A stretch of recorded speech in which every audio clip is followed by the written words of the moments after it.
कराची में आग से तबाह गुल प्लाजा में लापता अफराद की तलाश जारी। एक और लाश निकाल ली गई। जाँ बहक अफराद की तादाद 30 हो गई। मलबे से इंसानी आज़ा भी मिल रहे हैं। फायर ऑफिसर जफर खान का कहना है बेसमेंट से मजीद कोई लाश नहीं मिली। दूसरी और तीसरी मंजिल पर सर्च ऑपरेशन जारी है। जो एरिया इमारत गिरने के बायस दब गया वहां सर्च ऑपरेशन नहीं किया जा सका।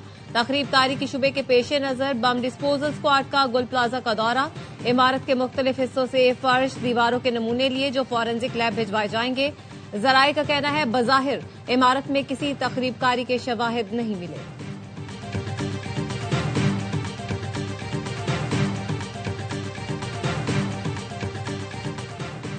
गुल प्लाजा एसोसिएशन के सदर तनवीर पास्ता की वफ्द के हमरा गवर्नर सिंध से मुलाकात। रेस्क्यू ऑपरेशन और मौसर इकदाम के लिए कामरान टिसोरी की काविशों को सराहा। मुतासरीन की बहाली के लिए हर फोरम पर आवाज बुलंद करने पर गवर्नर सिंध का शुक्रिया अदा किया। गवर्नर सिंध और कराची चैम्बर की तजावीज पर रजामंदी का इजहार किया। गवर्नर सिंध ने तजवीज दी थी कि दुकानदारों को सदर के खाली पार्किंग प्लाजा में शिफ्ट किया जाए।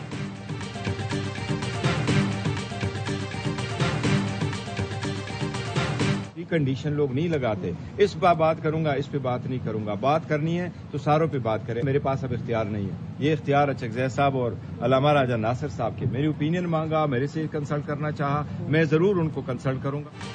हुकूमत ने हाथ मिलाना है तो दोनों मिलाए। एक हाथ में मुक्का और दूसरे से मुसाफिया नहीं चलेगा। सियासी जमातों की बातचीत में शराइत नहीं लगनी चाहिए। गुफ्तगू से ही मसाइल हल हो सकते हैं। चेयरमैन पीटीआई बैरिस्टर गौहर कहते हैं मुज़ाकरात का इख्तियार महमूद अचकज़ई और नासिर अब्बास के पास है। बानी पीटीआई पर मुकदमात हैं तो वकला को रसाई मिलनी चाहिए। पीटीआई वफ्द बानी से मुलाकातें न कराने के मामले पर स्पीकर से मिल चुका है।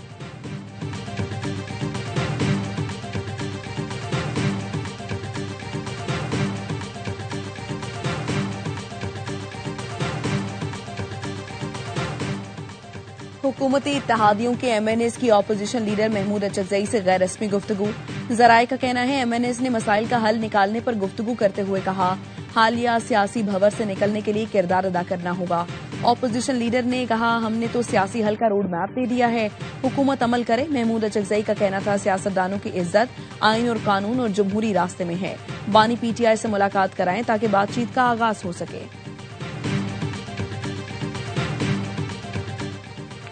बात गुल प्लाजा आतिश ज़दगी की थी। ख्वाजा आसिफ बात कहीं और ले गए। हम इनके बयान को हुकूमती पॉलिसी समझेंगे। आग से खेलना बंद करें। आपको नहीं पता कि फेडरलिज्म क्या है।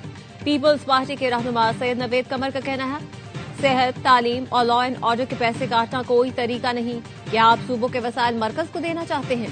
पाकिस्तान तब मजबूत होगा जब इकाइयां मजबूत होंगी।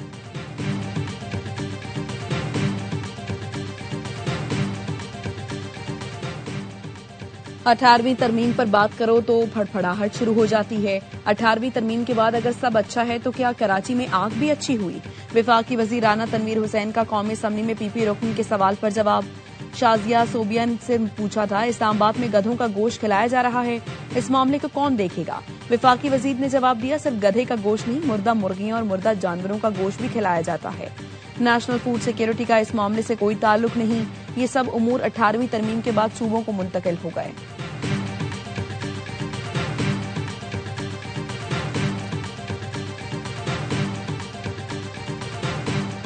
वजीर आजम शहबाज शरीफ वर्ल्ड इकोनॉमिक फोरम इजलास में शिरकत के लिए स्विट्जरलैंड में मौजूद। आलमी इक्तिसादी फोरम से खिताब और मुख्तलिफ इजलासों में शिरकत करेंगे। वजीर खजाना मोहम्मद औरंगजेब की एशियाई तरक्याती बैंक के सदर से मुलाकात।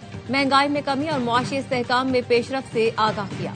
पाकिस्तान और एडीबी का तवानाई के शोबे में इस्लाहात और साफ तवानाई के फरोग पर इत्तेफाक। एशियाई तरक्याती बैंक ने पाकिस्तान के साथ ताउन के आज़म का अदा किया। वजीर खजाना ने मेंजिस एविएशन के चेयरमैन से भी मुलाकात की। एविएशन सेक्टर में सरमायाकारी और हवाई अड्डों की बेहतरी पर तबादला ख्याल किया गया।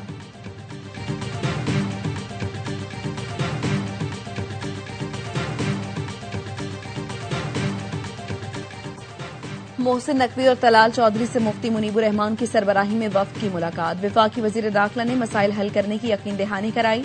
वजीर मुमलिकत बराए दाखिला तलाल चौधरी की सरबराही में कमेटी तश्कील दी थी। मुफ्ती मुनीबुर रहमान और दीगर उलमाए कराम भी कमेटी का हिस्सा होंगे। मोहसिन नकवी ने कहा मुफ्ती मुनीब काबिल एहतराम हैं, हमेशा इत्तेहाद, इत्तफाक और हम सब यकजहती की बात करते हैं, एक हैं और पाकिस्तान सबके से पहले है।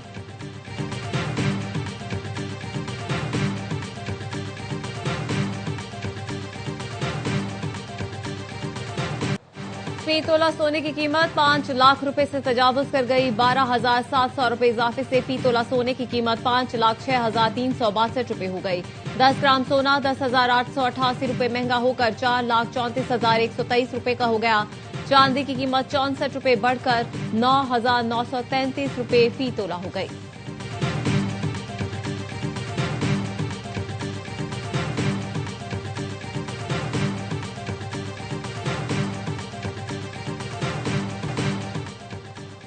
बांग्लादेश भारत तनाजे में नया मोड़। पाकिस्तान क्रिकेट बोर्ड ने इंटरनेशनल क्रिकेट काउंसिल को खत लिख दिया। बांग्लादेश के भारत न जाने के मौकिफ की तायीद कर दी। आईसीसी ने हतमी फैसले के लिए आज बोर्ड मीटिंग बुला ली। बांग्लादेश ने सिक्योरिटी खदशात के बायस वर्ल्ड कप के लिए भारत जाने से इनकार किया है। क्रिक इन्फो का कहना है आईसीसी बांग्लादेश की इवेंट में शिरकत से मुताल्लिक फैसला आज सुनाएगी।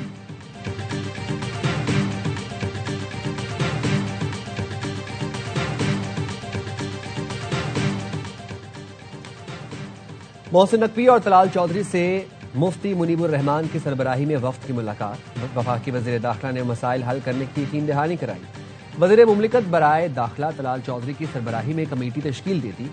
मुफ्ती मुनीबुर रहमान और दीगर उलमाए कराम भी कमेटी का हिस्सा होंगे। मोहसिन नकवी ने कहा मुफ्ती मुनीब काबिल एहतराम है, हमेशा इत्तेहाद, इत्तेफाक और यकजहती की बात करते हैं। हम सब एक हैं और पाकिस्तान सबसे पहले है।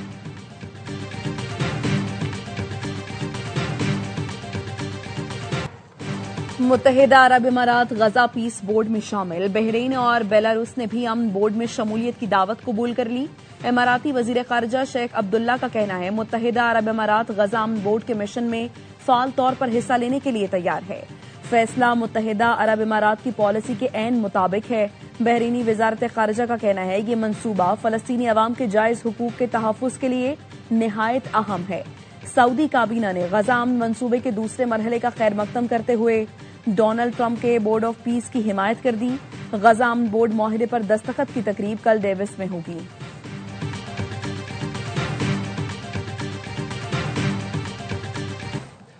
मगरबी सिस्टम के बायस खैबर पख्तूनख्वा आजाद कश्मीर में बारिश और बर्फबारी का इम्कान। एनडीएमए ने अलर्ट जारी कर दिया। दरियाए काबुल और मुलक्का नदी नालों में तुग़यानी का खदशा।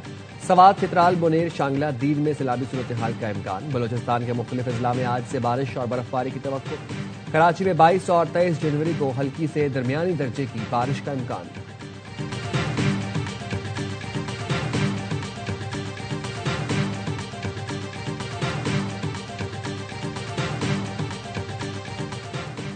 कराची के इलाके शरफाबाद आलमगीर हाइट्स में पेश इमाम के घर में चोरी। 48 तोला सोने के जेवरात बतौर इमानत रखवाए गए 90 लाख रुपए चुरा लिए गए। मालिक मकान का कहना है फैमिली के साथ वालिदा के घर गए थे, वापस आए तो घर का दरवाजा खुला हुआ था, लॉक ठीक थे, कमरे में 2 हैंडबैग पड़े हुए थे, मजार की चादरें और दीगर सामान बिखरा हुआ था। चोरी का मुकदमा थाना न्यू टाउन में दर्ज कर लिया गया। सिंध रेंजर्स ने न्यू कराची से 4 भत्ताखोर रंगे हाथों गिरफ्तार कर लिए। 2 पिस्तौल, कार, मोटरसाइकिल, 3 मोबाइल फोन्स और नकदी बरामद। तर्जुमान रेंजर्स के मुताबिक मुलजमान ने गारमेंट्स फैक्ट्री में दाखिल होकर 15 लाख रुपए भत्ता तलब किया था। रेंजर्स ने मौके पर पहुंचकर फैक्ट्री को घेरे में ले लिया। फैक्ट्री को घेरे में लेकर अब्दुल कादिर बुख्ती, माशूक अली, गुलाम हुसैन और अब्दुल हकीम को गिरफ्तार कर लिया गया।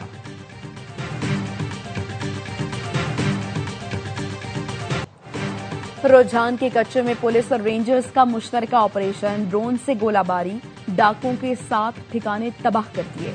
52 डाकुओं ने पुलिस को गिरफ्तारी दे दी। डीपीओ राजनपुर का कहना है डाकुओं को हथियार डालने का मौका दिया जा रहा है। डाकू सरेंडर कर दें वरना मारे जाएंगे। इंतहाई मतलूब डाकू काबिल सखानी और मोराजादा दश्ती ने हथियार डाल दिए। दोनों की गिरफ्तारी पर 1-1 करोड़ रुपए इनाम मुकर्रर था।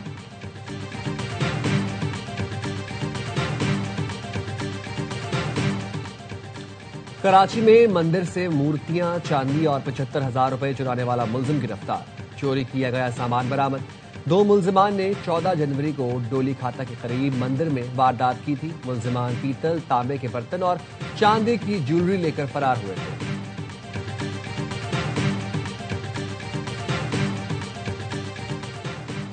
आईसीसी अंडर 19 वर्ल्ड कप में आज 2 मैचेस खेले जा रहे हैं। ग्रुप सी में इंग्लैंड और स्कॉटलैंड का मुकाबला जारी।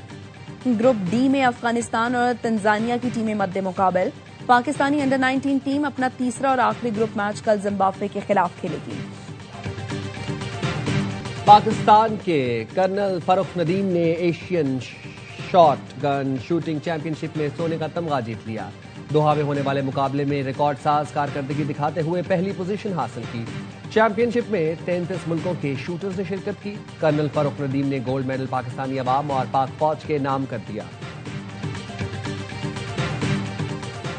स्पेन के शहर बार्सिलोना में ट्रेन पटरी से उतर गई। ट्रेन ड्राइवर हलाक, 37 मुसाफिर जख्मी। 2 दिन पहले भी जनूबी स्पेन में ट्रेन हादसा हुआ था। और सोलर स्टॉर्म के बायस कुतुब शुमाली की रोशनियां नॉर्दर्न लाइट्स ग्रीनलैंड पहुंच गई। दिलकश मंजर कैमरे की आंख में महफूज हो गया। साइबेरिया में भी आसमान पर दिलकश नजारा देखा गया। रंगों के अनोखे मिलाप और रक्स करती लहरों ने मनाजिर को दिलफरेब बना दिया।